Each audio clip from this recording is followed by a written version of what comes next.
Sessiya Azərbaycan Respublikasının dövlət himninin səsləndirilməsi ilə başlayıb.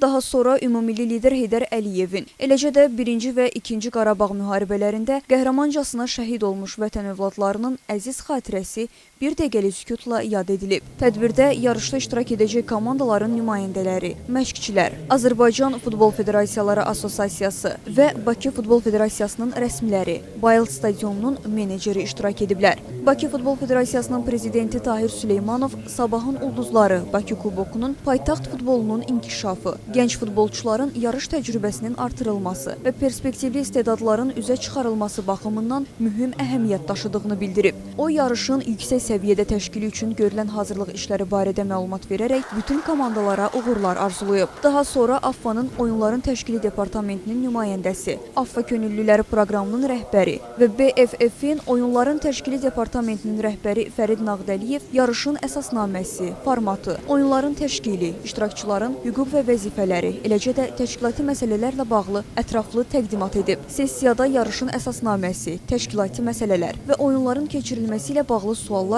AFFA və BFF rəsmiləri tərəfindən ətraflı cavablandırılıb.